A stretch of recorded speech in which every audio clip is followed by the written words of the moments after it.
ഒന്ന് താത്തിക്കേ, ആ തിരുമുഖം ഒന്ന് കണ്ടോട്ടെ. വരികയാണെങ്കിൽ രാഷ്ട്രീയ നേതൃത്വത്തിൽ ഉൾപ്പെടെ പ്രവർത്തിക്കുന്നവർ, രാഷ്ട്രീയ നേതൃത്വത്തിലുള്ളവർ രാജിവെച്ച് മാതൃക കാണിക്കണമെന്നാണ് അദ്ദേഹം മുൻപ് പറഞ്ഞിട്ടുള്ളത്.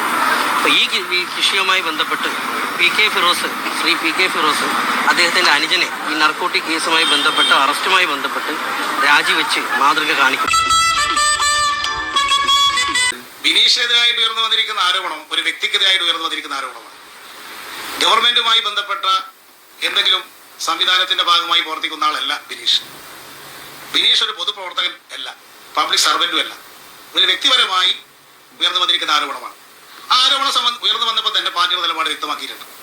അത് അന്വേഷിക്കട്ടെ, ഏത് ഏജൻസി വേണമെങ്കിലും അന്വേഷിക്കട്ടെ, എല്ലാ കാര്യങ്ങളും അന്വേഷിച്ച് കണ്ടുപിടിക്കട്ടെ, തെറ്റ് ചെയ്തിട്ടുണ്ടെങ്കിൽ ശിക്ഷിക്കട്ടെ, എത്ര ഉയർന്ന ശിക്ഷ വേണമെങ്കിലും കൊടുക്കട്ടെ എന്ന നിലപാടാണ് പാർട്ടി സ്വീകരിച്ചിട്ടുള്ളത്. ഇപ്പോഴും പാർട്ടിക്ക് അതേ നിലപാടാണ്. അപ്പോൾ പാർട്ടി എന്നുള്ള നിലയിൽ ആ പ്രശ്നത്തിൽ ഇടപെട്ടിട്ടില്ല, ഇപ്പോഴും ഇടപെടാൻ ഉദ്ദേശിക്കുന്നില്ല. അത് അന്വേഷണത്തിന്റെ വഴിക്ക് നടക്കട്ടെ. അതെല്ലാം അന്വേഷിച്ച് തെളിവുകളെല്ലാം കോടതിയിൽ സമർപ്പിക്കട്ടെ, കോടതി തീരുമാനം